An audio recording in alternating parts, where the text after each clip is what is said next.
Have you ever had a moment so embarrassing, so mortifying, that all you wanted to do was crawl into a hole and never come out? We've all been there.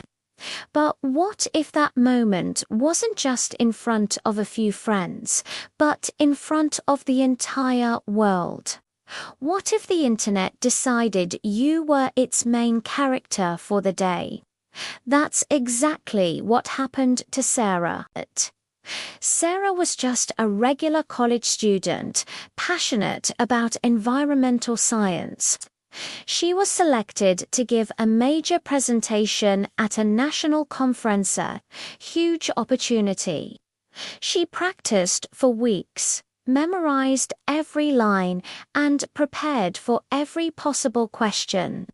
The day came, she walked on stage. The lights were bright, and hundreds of faces stared back at her. She took a deep breath, opened her mouth to speak, and nothing. Her mind went completely blank. Total silence. She fumbled with her notes, her hands shaking. A few seconds felt like an eternity. She mumbled an apology and rushed off stage, tears streaming down her face. It would have been bad enough if it ended there. But someone in the audience had been live streaming the event. The clip of her freezing on stage went viral. It was everywhere. It had titles like Cringeworthy Conference Fail and Worst Presentation Ever. The comments were brutal. People called her incompetent, a failure, an embarrassment. Memes were made. Her face was plastered across the internet, a symbol of public failure. Sarah was devastated. She deleted her social media, stopped answering her phone, and couldn't even bring herself to leave her apartment. The world felt hostile, and her dream career seemed to be over before it even began. Her friends and family tried to comfort her, but the shame was overwhelming. It felt like everyone was laughing at her. For a week, Sarah stayed hidden, replaying the humiliating moment over and over in her head. The internet's cruel laughter echoed in her ears. She felt like her identity had been stolen and replaced by this caricature of a failure. But then something inside her shifted. Was she really going to let a bunch of anonymous strangers on the internet define her? Was she going to let one bad moment erase all the years of hard work and passion? The anger started to bubble up, slowly replacing the shame. It was a righteous anger, a fuel. She thought, no, I am not a meme. I am a scientist. That decision changed everything. The conference wasn't over. It was a week-long event. The final day included an open mic session for students to share brief thoughts or findings.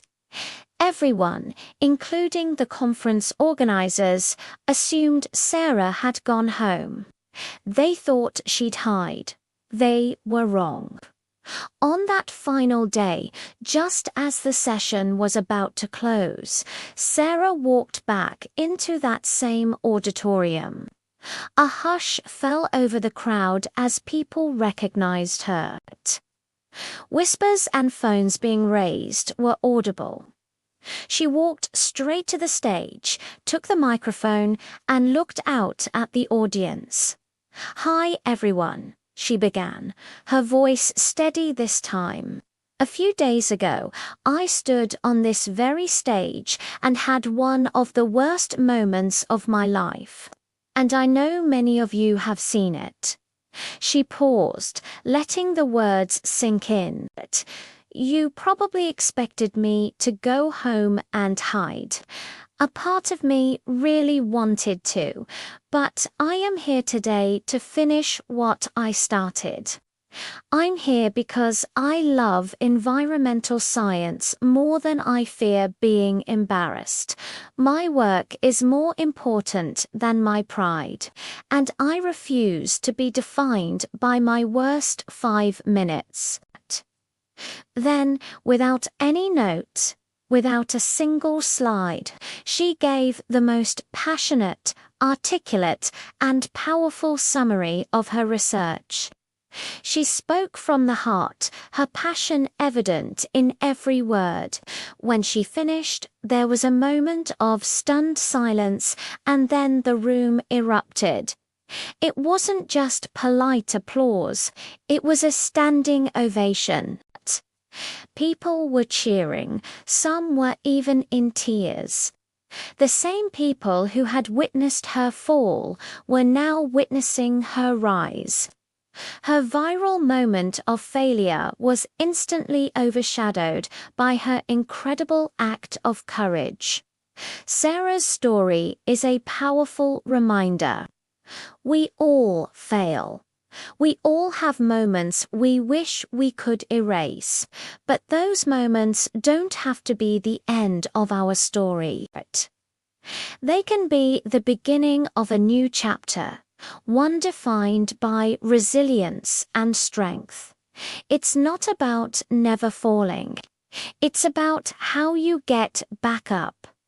Sarah showed up. When the world told her to hide, she stood in the spotlight and owned her story. So next time you feel that sting of failure, remember Sarah. And ask yourself, will you hide or will you show up? Thanks for watching.